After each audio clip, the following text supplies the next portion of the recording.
This is CBC Nova Scotia News.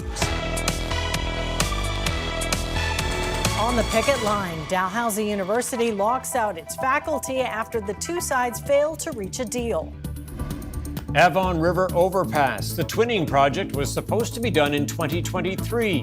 Why isn't it finished? And growing garden. A Glace Bay food bank builds a new greenhouse to help feed people in need.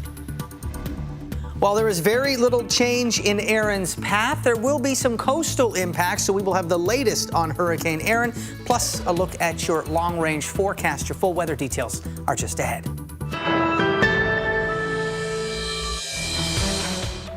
Good evening. Almost 1,000 members of Dalhousie University's Faculty Association have been locked out. This includes professors, instructors, and librarians. The contract dispute is putting the start of the upcoming semester in question. Today, Faculty Association members are walking picket lines. Richard Woodbury reports. At 5 locations in Halifax and 1 in Truro, members of the Dalhousie Faculty Association hit the picket lines Wednesday. They were locked out by Nova Scotia's largest university this morning. And while the campus is quiet, the fall semester is set to start in about 2 weeks. The previous collective agreement expired June 30th, and the two sides have been unable to reach a deal since. Wages are the main sticking point. The university has offered increases of 2% annually over the next 3 years. The Faculty Association says their wages have lost 9% in real dollars over the last decade against inflation. We need to make that up, in addition to losing any more additional ground to inflation. So wages were at the top of our mind, and to be clear, it's not asking for a raise, it's simply asking to keep pace with cost of living. The university declined an on-camera interview request. In a statement, the university said it has limited capacity to increase salaries. It said, quote unquote, the union's concerns about affordability and cost of living are real and are shared by Nova Scotians and Canadians across sectors. But the financial challenges facing Dalhousie are also significant. The university also said its offer would minimize significant future layoffs. Aideen Reynolds is set to start their first year as a Master of Information student. Their biggest concern is not what the dispute will mean for their studies. I want the people who are teaching me to be properly cared for by this institution that we're giving so much money to. On Wednesday, the Faculty Association gave 48 hours notice to strike. While it will still mean staff stay off the job, the move is meant to prevent the university from ordering them back to work. We can't let the employer dictate the terms on which we return to work. The lockout comes as the union members vote on the university's last offer. That vote concludes Thursday at 4 p.m. Richard Woodbury, CBC News, Halifax. A 28-year-old Lunenburg County woman accused of killing her infant daughter by allegedly crashing her all-terrain vehicle while impaired has pleaded not guilty to 3 charges arising from the incident. The 4-month-old daughter was killed after a crash on Forties Road near New Ross last May. Her mother, Madison Elizabeth Parker, appeared in Nova Scotia Provincial Court in Bridgewater today. Her charges include impaired operation of a conveyance causing death. Police alleged her blood alcohol concentration was more than twice the legal limit. A trial has been set for next July. More resources are on the way to the province to help contain the Long Lake wildfire in Annapolis County. The fire has still not grown in the last couple of days, but remains out of control. It's just over 3,000 hectares in size.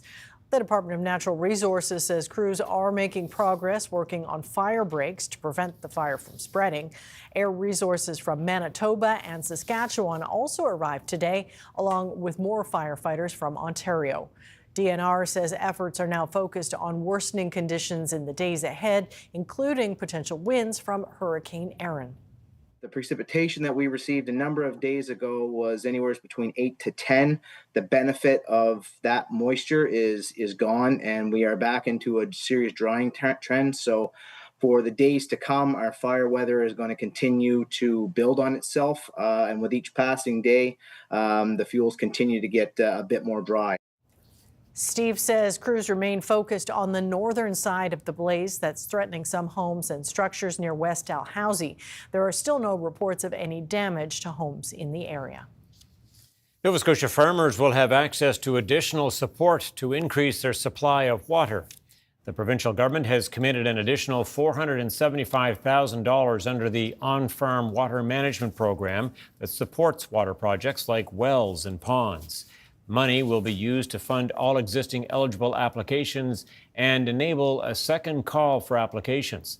The province says the funding will help farms dealing with drought this year and the future impacts of climate change.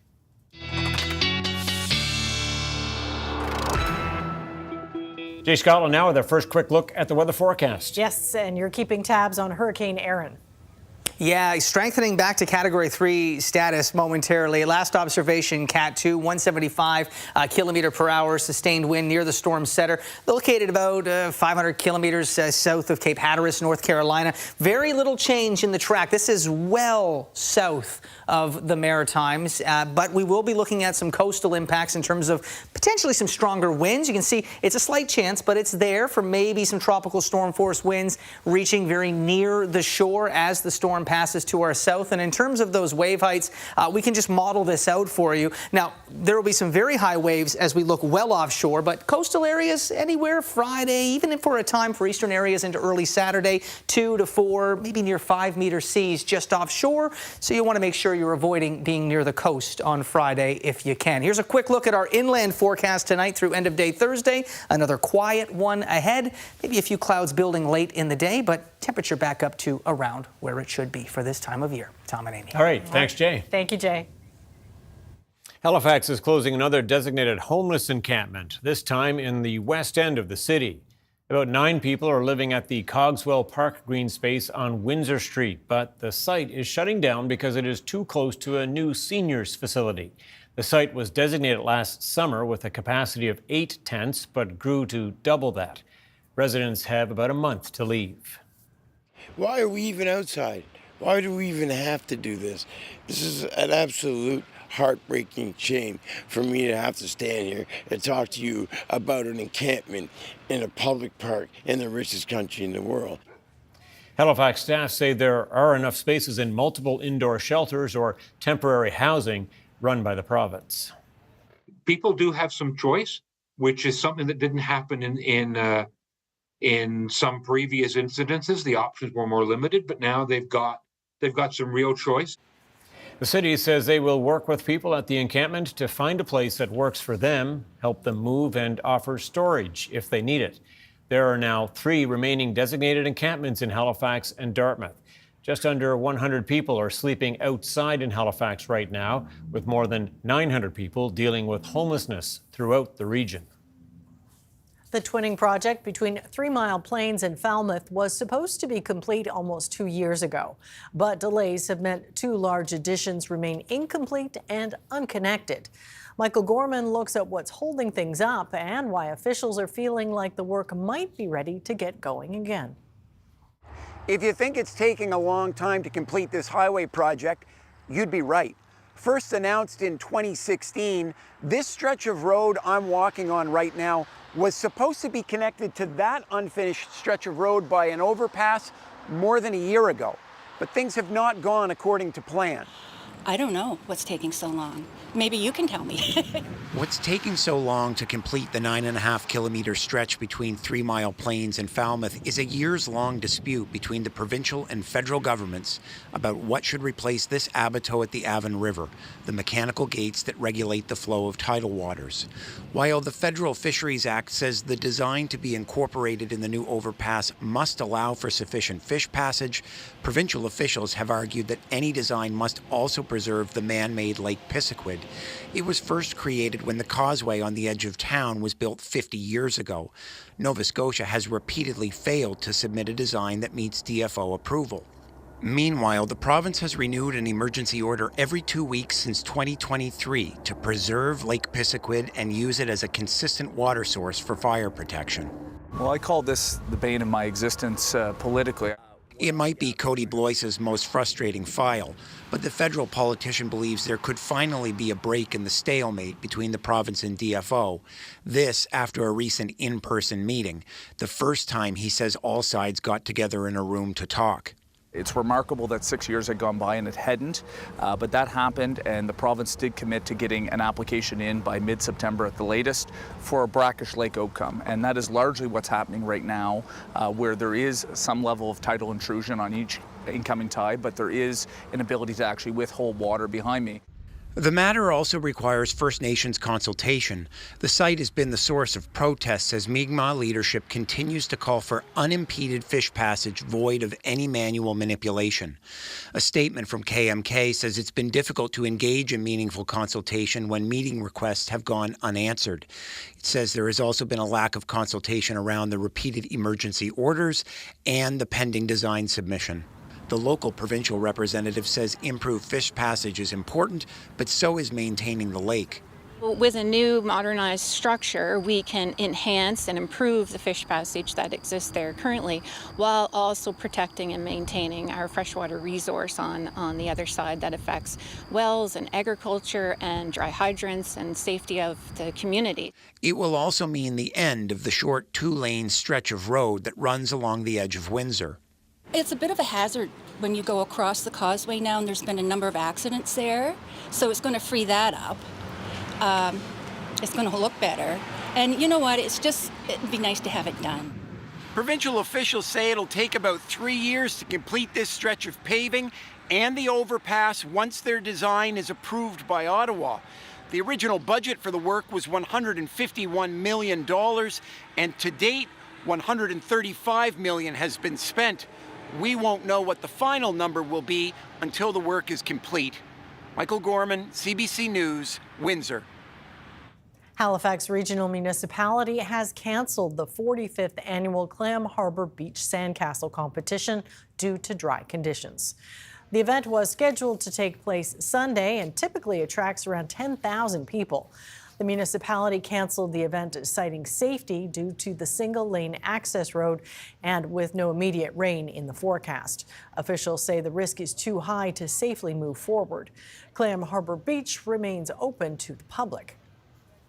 The East Coast Music Association has appointed a new executive director. Bob Hallett is a founding member of Great Big Sea. The association is in the process of implementing a new strategic plan after a tumultuous year that saw the previous executive director leave after less than a year into the job. The East Coast Music Awards are in Sydney next year. The Glace Bay Food Bank now has a new greenhouse. The 20 by 24 foot structure is a custom build. It will allow the nonprofit to extend their growing season and produce more vegetables for those in need. The CBC's Kyle Moore has a story. It's been a busy spring and summer for the volunteers at the Glace Bay Food Bank. They've been busy transforming their backyard space into a newer and much bigger area for growing produce. This used to be a beautiful outdoor garden space and a small greenhouse, which was fine for seed starting, but not really growing plants throughout the season. This new and much bigger greenhouse will allow Wendy Guthrow to extend the growing season and provide more produce for those in need. I'm hoping a few hundred extra pounds of food and produce that will come out of this greenhouse and it become a place where people can help out. The garden today looks much different than it did more than 10 years ago when it was initially started. In 2016, someone poured oil over the grounds, ruining the vegetable plants and contaminating the soil. Through it all, volunteers have persevered. This program has been amazing. The renovations have definitely put us in a whole new aspect of what we can grow, how much we can grow. It's going to benefit the community and our clients. Linda McRae is the food bank coordinator. She says the garden helps keep costs down. For us to have to go, and if we had to buy tomatoes and cucumbers and carrots, we just couldn't do it with the price of it and the freshness. I mean, to have them grown in the ground, it's much better. McRae says the number of people using the food bank continues to grow with new registrations daily. Back in the garden, Guthrow says the space provides a place to learn about gardening and growing your own food. It doesn't have to be a big greenhouse. They could grow anything on their patio in a pot. You know, some people just need to be outside. I think most people need to be outside to help kind of regulate themselves. And I think that learning that in a safe place is critical. Guthrow is encouraging people to drop in and see it for themselves. Kyle Moore, CBC News, Glace Bay. beautiful Lake Bannock. Jay's up next with the weather forecast.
This weather update is brought to you by Access Wellness Nova Scotia. Book your appointment today for free, confidential mental wellness support.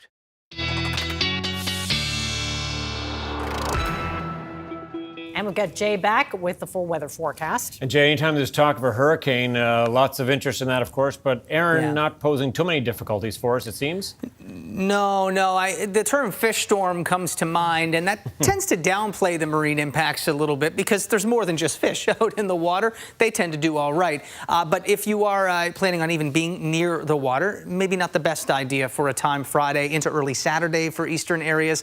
This will be a lot of wave energy moving on shore, so you will see increased, we saw those 2 to 4+ meter seas pushing towards the Atlantic coast of Nova Scotia. You may also notice it'll be blustery, at times fairly gusty, and northeasterly wind on Friday, and you'll notice some high cloud will develop. So you'll start to have that tropical feel in the air, but the storm and the major impacts well offshore. No rain making its way on shore, and actually that's the one thing we could do with would be some rain, as we have been seeing that fire risk ticking back up. Now, the cooler temperatures in lieu of rain have at least been helpful. but we really could use a good soaking. We'll talk about the chance for some showers, though, in that long-range outlook. Nothing in the short term. As we take a look at the satellite and the radar picture, a bit more cloud cover and some humidity, maybe a light shower there for parts of the South Shore region towards Yarmouth, but otherwise we are just looking at that mainly cloudy sky gradually clearing late this evening and overnight. So past midnight it becomes partly cloudy and then actually fairly sunny into the morning hours with that ridge of high pressure firmly in place. As we work into the afternoon, starting to see some high cloud building in. We'll see that into the South Shore region. Likely by late afternoon, a mix of sun and cloud into the Halifax area. And then as we work into Friday, you can see that wind from the northeast picking up, increasing as, yes, this would be Hurricane Erin, likely weakening down to Cat 1 at this point as we look into your Friday. And all of that rain staying offshore, just that high cloud making its appearance over Nova Scotia. And also making an appearance will be those pounding surf conditions, as well as that increased risk for a dangerous rip currents as well. So being near or in the water, not a good idea as we get into Friday, even into early Saturday as that storm is starting to move south of Newfoundland as well, exiting to our east. Into Saturday, that sky will clear up nicely and we should see more in the way of sunshine. Unfortunately, nothing in the way of rain as we get into Saturday as well. Here's a quick look at what we can expect through the overnight hours tonight. Temperatures a little bit cooler for eastern areas, could dip into the single digits. Most areas between 10 and 13 degrees through the overnight hours, but inland low-lying areas could be a little bit cooler again tonight, so something to keep in mind there. Mainly cloudy this evening, and then that sky does gradually clear overnight into early morning hours. The wind may become variable too with that ridge of high pressure moving over the region. And then into the afternoon tomorrow, we'll see those temperatures back up into the low to mid 20s. Really not much, if any, humidity to speak of. It will maybe feel a degree or 3 warmer than the actual temperature for some areas, but still very comfortable. We will also see a few clouds building in from more southern areas and certainly along the Atlantic coast later in the day. I think mainly sunny for Halifax, for example, until late afternoon, early evening. May see those clouds arriving a little bit earlier for folks in Yarmouth, down in towards Bridgewater, for example, but still decent amount of sunshine for most of the day, and you'll hold on to that sunnier sky a little longer for more northern and eastern areas. So let's take a look at what we can expect as we start to move our forecast into the weekend. Really, Friday is the day we'll see a mainly cloudy sky, although most of that cloud cover will be high above us, and that'll be the clouds, the upper level clouds on the very edge or periphery of Hurricane Erin as it is tracking to our south. And I don't want to say it's going to be overly windy for most of the province, but for coastal areas, that northeasterly wind will become fairly gusty. There is a slight chance of some tropical storm force winds, that sustained winds over 63 kilometers per hour, potentially creeping into parts of, it's a very low chance, but very near shore, if not onshore, for a brief time. Slight chance, but it is there. So it will be windy for coastal areas on Friday into Saturday, starting out with some clouds in the morning, clearing to a mainly sunny afternoon. On Saturday, temperature of around 24 degrees, and then not this weekend, but into early next week. It's not going to be a lot, but we'll take what we can get with that fire risk ticking back up. Nice to see some wet weather in the forecast for Monday, possibly showers into Tuesday as well. Tom and Amy. All right, Jay. We'll take it. Thanks for that. Thanks, Jay. We're back after this.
Dalhousie University has locked out 1,000 professors and other faculty members over a contract dispute 2 weeks before the start of the fall term.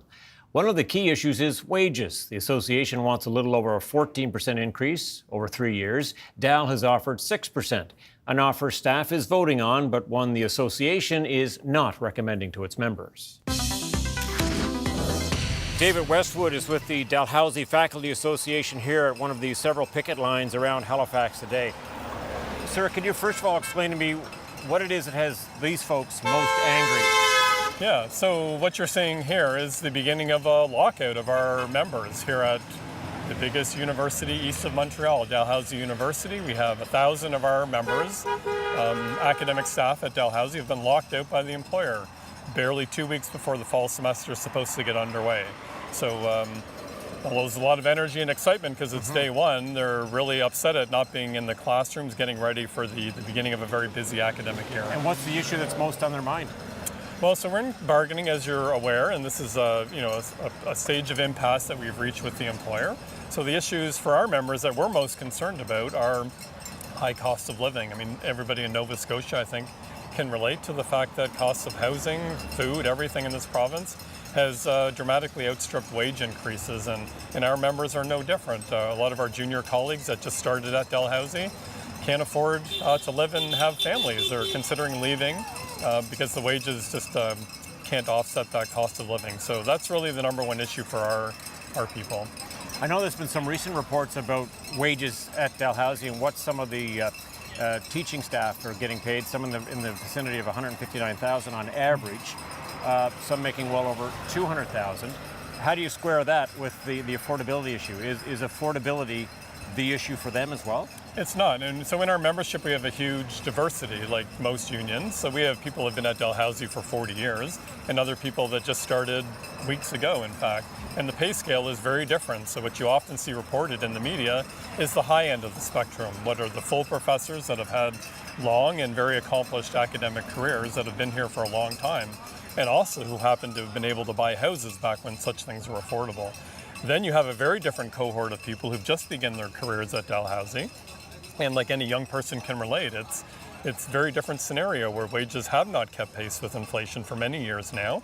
And the idea of a rich professor just simply does not apply to our junior colleagues. And that's really who we most have in mind with the fight that we're waging. And how much of the population of Dal teaching staff would be those people that you're talking about there? In the junior ranks, it's probably about, I would say, 20% that are in the, well, certainly less than 10 years, and in the 5 years or less, there's probably 15-ish%. And of course, it's increasing because as folks do retire and they're replaced, more and more of our membership is made up of more junior people that are really confronting these costs of living issues head on.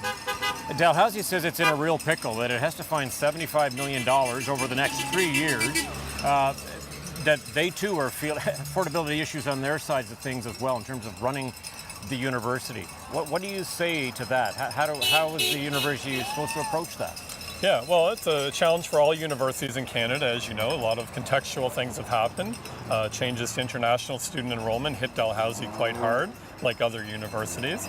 And in addition, the provincial government has not been forthcoming with the kind of money that's necessary to run top-class world leading universities like Dalhousie. So freezing tuition, which is great for students, but then not replacing the money from other places has really put Dalhousie in a difficult spot. And as a union, we don't deny that. There's a revenue problem. But at Dalhousie, there's also a capital spending problem. And if you just look off the road on your way out, you can see the brand new hockey rink that's being built at a time where the university is saying there's no money to give staff cost of living increases.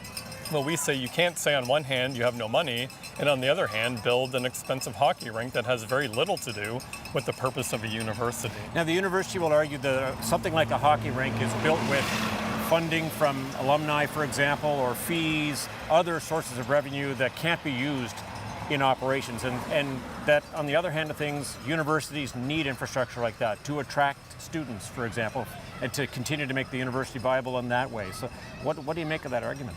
Yeah, well, I mean, it's certainly an argument I've heard a lot of, and absolutely a lot of donors were involved in providing money to support the new rink, and there are different infrastructure funds that are available to help support that. But the reality is no dollar comes without leveraging. So for every dollar raised, there's money that comes out of the operating budget to match it. So that drains the academic mission. And in addition, the operating costs of keeping the facility running are never supported by donors. Those are always drawn from operating reserves. So, I mean, nobody, I think, is opposed in principle to having a hockey rink at a university.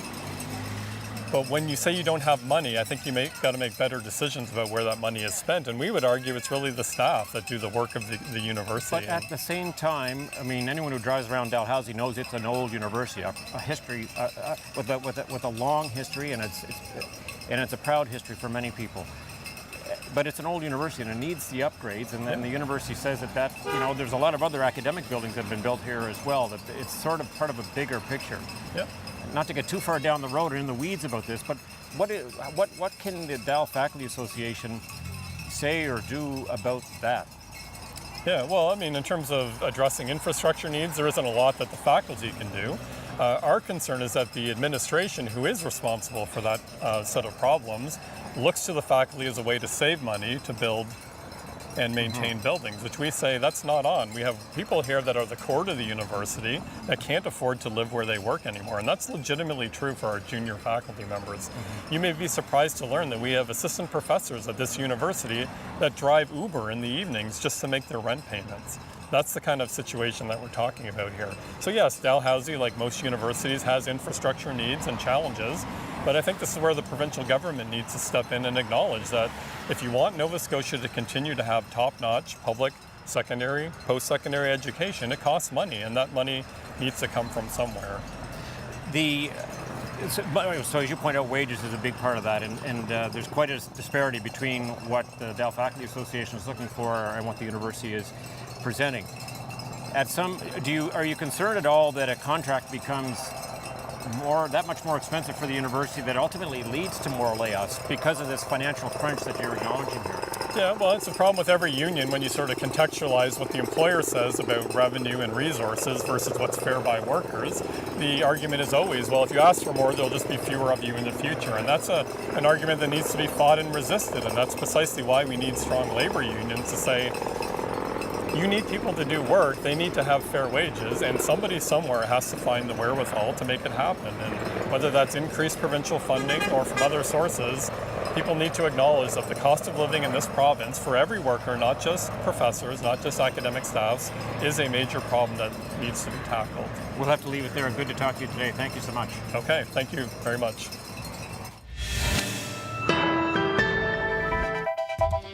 Coming up, 5 Quebec-based soldiers have been suspended after a video shows individuals performing the Nazi salute. And CBC News has learned some of the details of the tentative deal between Air Canada and its flight attendants.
Welcome back. The Canadian Army is dealing with another incident of alleged hateful conduct. It concerns some Quebec-based soldiers who were apparently caught on video giving Nazi salutes. Rafi Boudjikanian has the details. The story is very much still developing. Here is what we do know. A member of the public turned in this video to the Canadian Armed Forces. It shows a basement house party from a couple of years ago. The footage itself around 30 seconds long, showing a lot of people, including at least 5 members of the Canadian Armed Forces, all of them from Quebec, all of them doing the Nazi salute. One person doing this while also holding a flag of the Royal 22nd Regiment, the Vendus. This person also seen consuming some kind of drug. Now, we at CBC News have not seen this video for ourselves, but the commander of the Army, Lieutenant General Wayne Wright, says he became aware of it 2 weeks ago.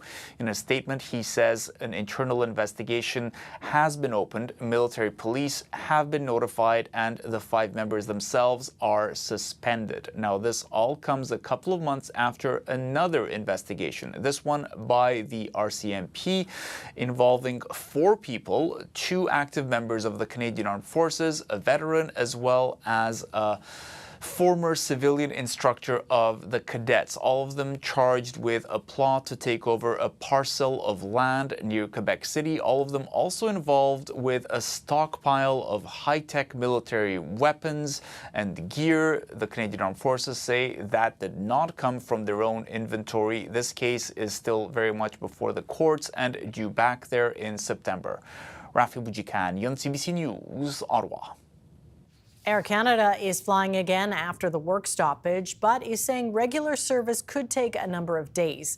That's because crews are out of position and aircraft require mandatory maintenance after being grounded. Air Canada's flight attendants still need to ratify the tentative deal the 2 sides agreed to early Tuesday.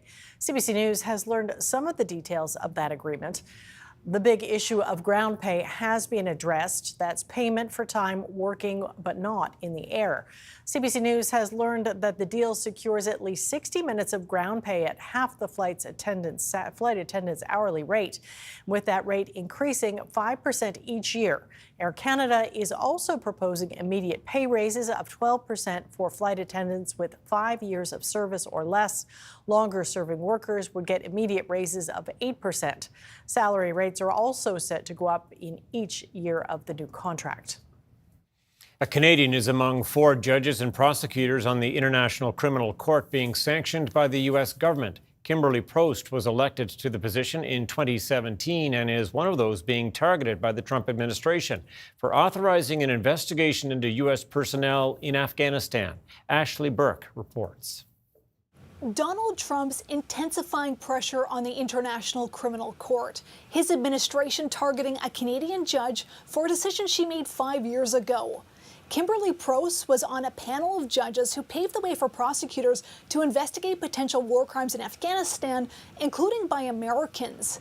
An earlier ICC report alleged that there was a reasonable basis to believe American forces and CIA officers subjected detainees to interrogation techniques involving torture, cruel treatment, and rape. Now, most of these allegations are from 2003 and 2004 in Afghanistan, but also CIA black sites in Europe. The U.S. has blasted the investigation, said it isn't warranted, and that it's committed to complying with the law. A spokesperson for the United Nations Secretary General is now pushing back on Washington's sanctions. Judicial independence is a basic principle that must be respected. And these types of measures undermine the foundation of international justice. The U.S. has long complained about this international court for prosecuting people from countries that are not members. The U.S. is not one of the 125 countries that are state parties like Canada is. And this is the second round of sanctions against ICC members by the U.S. this year. The court's chief prosecutor was also targeted by Trump. He had his bank accounts frozen, lost access to his email account, and American staffers were told that they could be arrested if they traveled to the U.S. There are also reports that NGOs have stopped working entirely with the ICC, hurting the tribunal's work. In a statement, the ICC called the sanctions a flagrant attack against the independence of an impartial judicial institution. Ashley Burke, CBC News, Washington. Russia insists it must be part of international talks about Ukraine's security issues. It comes amid Donald Trump's push for the leaders of both countries to meet, and after Trump hosted the Ukrainian president and European leaders for discussions about ending Russia's war in Ukraine. Chris Brown reports. Donald Trump has turned traditional diplomacy on its head, with leaders meeting first and the details sorted out later. It's an honor. It may be effective in real estate, but whether his approach can resolve the Ukraine war For security guarantees. faces deep skepticism, especially in Ukraine. Classic diplomacy is all about preparation work, and summit as a result of year and a half of preparation work. Now we see no preparation whatsoever and just meetings at the highest level. Trump is trying to broker a summit between Vladimir Zelensky and Vladimir Putin, two men who despise each other. Their only in-person meeting in Paris in 2019 did nothing to prevent Russia's full-scale invasion of Ukraine 3 years later. The only commitment Russia's foreign minister offered Wednesday was a meeting, not between presidents, but higher-level officials. Ukrainians see that as another stalling tactic and have little faith anyway. There must be guarantees of peace, so Russia does not have the opportunity to attack and kill our people, he said. But while Trump says he believes Putin wants peace, Putin muss jetzt liefern. German officials are among the Europeans demanding Putin back that up with deeds, like an immediate ceasefire, which he's rejected. Indeed, Russia is continuing to bomb Ukrainian cities and is pushing ahead with grinding attacks on the ground. In the past, the only security guarantees that Russia has supported for Ukraine involve the United Nations, meaning Russia could veto any military assistance for Ukraine should Russia attack again in the future, which underscores just how vast the diplomatic gaps are. Chris Brown, CBC News, London. CBC News has learned there's been an increase in the amount of cocaine seized at the border, hidden inside transport trucks trying to be smuggled into Canada. As Thomas Daigle explains, in one case, which is linked to a high-profile fugitive, truckers used a secret compartment. They're a familiar sight on Canadian highway. Transport trucks are being used to help fuel a surge in drugs smuggled here across the U.S. border. We are seeing unprecedented amounts of cocaine coming into this country. CBC News analyzed all the busts in recent years, Canada's border agency announced publicly. Our investigation finds a sharp rise in cocaine uncovered in commercial trucks. 1,100 kilograms so far this year. That's more than 1 ton and more than previous years. There's been an overproduction of cocaine in Colombia, which means that they have to move a lot more product. Indeed, the CBSA is reporting a flurry of seizures. In one bust in May, officers say they found $23 million worth of cocaine stashed in garbage bags and suitcases. It coincides with the general lawlessness that's spreading in our industry. One big seizure at the Blue Water Bridge linking Michigan to Ontario offers a glimpse into a smuggling scheme. Court documents show truckers used a hidden compartment to conceal cocaine bricks and carried the tools needed to access that hidden stash. 2 Canadians have now agreed to plead guilty in the conspiracy linked to former Olympian turned fugitive Ryan Snoddon. 60 metric tons of cocaine per year and 5 metric tons of fentanyl per month moved through Los Angeles on its way to U.S. and Canadian cities. The trucking industry is demanding more inspections at the border to help address what it considers a crisis. We need Ottawa and the provinces in Washington to step in and bring law and order. According to police, more than 6,000 tons of cocaine have poured into Canada in less than a year, an amount officials describe as unprecedented. Thomas Daigle, CBC News, Toronto. PEI researchers have created a pretty cool new way to study coastline erosion. They built a simulator to see how waves hit the shore and how to best protect it. Cody McKay has that story. Look at this. You have this village with these houses, lights, and rain, and these waves crashing into the coast. Well, UPEI hopes that all this has answers to the big questions around how to protect PEI's shoreline. It's really a big step for our lab for researching in this climate center. The miniature village sits inside what looks like a gigantic fish tank here at UPEI's Climate Smart Lab. Water crashes against the shoreline, and researchers can create heavy rainfall from sprinklers while a machine creates waves. We were all so excited to see that happening, and I think this will provide a foundation for us to move forward, not only about research but also teaching for our students here, and also public engagement, so that everybody can understand the potential risk we are facing. Researchers can even switch out the model shorelines to see how big waves hit different types of shores, from human-made rock walls to natural grassy coastlines and exposed areas. The point is to test real conditions. Every splash is measured by cameras to see exactly how water hits the shore. Based on these modules, we can actually make some modifications in this tank to really show if you do this protection, maybe the wave will be distributed to other side, or maybe you can slow down the wave. Maybe you can protect this area from a wave run-up. I think that's something which I think it's the most important part when it comes to coastal hazards, coastal erosion protection. Researchers hope this project will show them how to protect against erosion and which type of shorelines are better shields. Then that information would go to provincial and municipal governments. And we're also vulnerable to the impact of climate change, so it's really very important for us to understand the coastal dynamics so that we can have better increase the coastal resilience. Wong and the Climate Smart Lab hope to take the experiments to the real island shores soon and test some of the research in provincial parks. Cody McKay, CBC News, St. Peters Bay.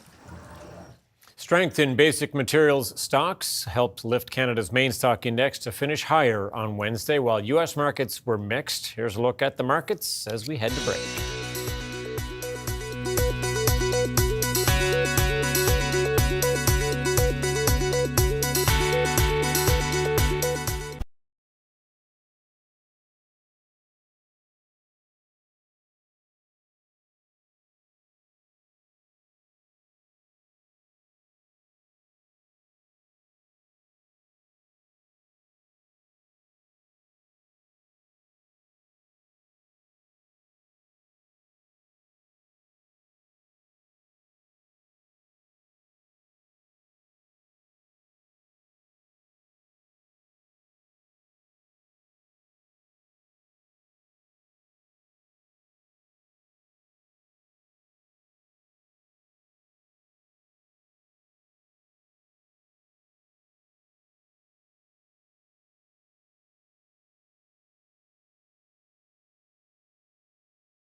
This weather update is brought to you by Access Wellness Nova Scotia. Book your appointment today for free, confidential mental wellness support.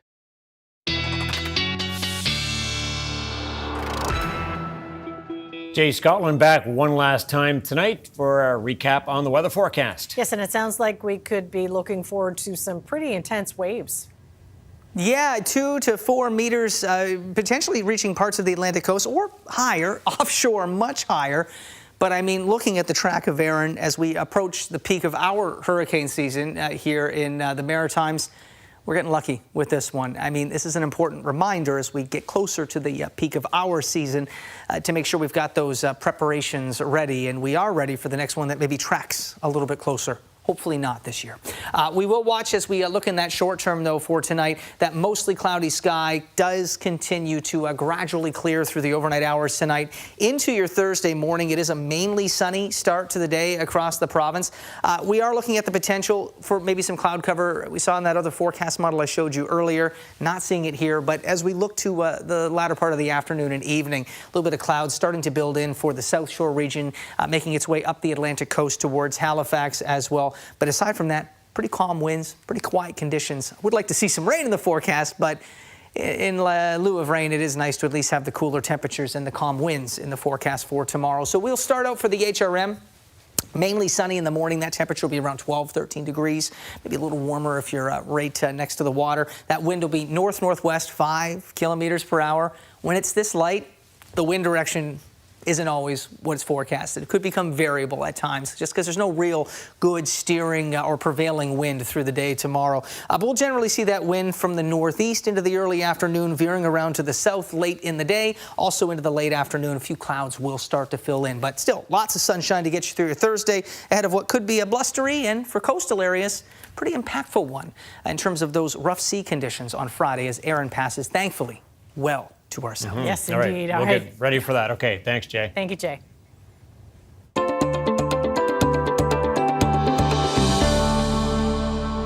Well, a couple in Western Bay, Newfoundland were set to get married in their front yard this month, but the Kingston wildfire and a series of evacuations put a halt to their plans. And this week they got the devastating news that their home was destroyed in the fire.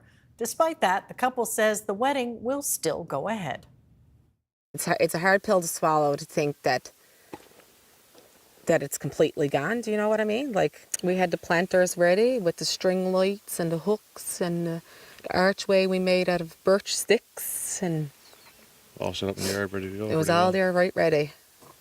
We could watch the fire from our yard, and we just got put on an alert. And I, being me, like I was stubborn. So my sister's like, I really think that you should start packing up some stuff. And I was like, I'm not going at it right now. Like, you could just give me a bit. Anyhow, she came up, her and her husband, and I think there was like 3 or 4, like her children and kids with them. And she said, you're taking all your wedding stuff. And we started in. We gathered as many cats and as the dogs. We had 3 dogs, and we have 8 cats in total. 2 were feral that we couldn't touch. They were inside, and 1 outside. We never got her. And my parents were in a couple communities down there in Burnt Point. So Dad got a big garage and is like a loft, like a done-up loft up top. So we moved everything down there, the cats and all of our wedding stuff. I put my wedding dress on a set of moose antlers out in the garage. And I went to sleep that night, like looking at that. It was horrible. We were on a mattress with the kids, were everywhere. They were on Chesterfields, they were on the floor, there was dogs. It was a horrible, horrible night. Not thinking that my parents would get evacuated as well. So then we had to move all of that stuff again. For the second time? For the second time. We got a tent. We got a 20 by 60 tent, and we already had all that stuff in order. So we just changed the location for them to come. And one of my bridesmaids never took her dress, so that got lost in the fire. But a good citizen on Facebook, she had one exact same color, and she said you can have it free of charge. So we got that and got it altered. We lost 30 bottles of wine that I had to rebuy. So I told everyone that every drop of that wine must be gone. Making the best of it. Well, that's it for us tonight. Thanks for watching. We'll see you next time.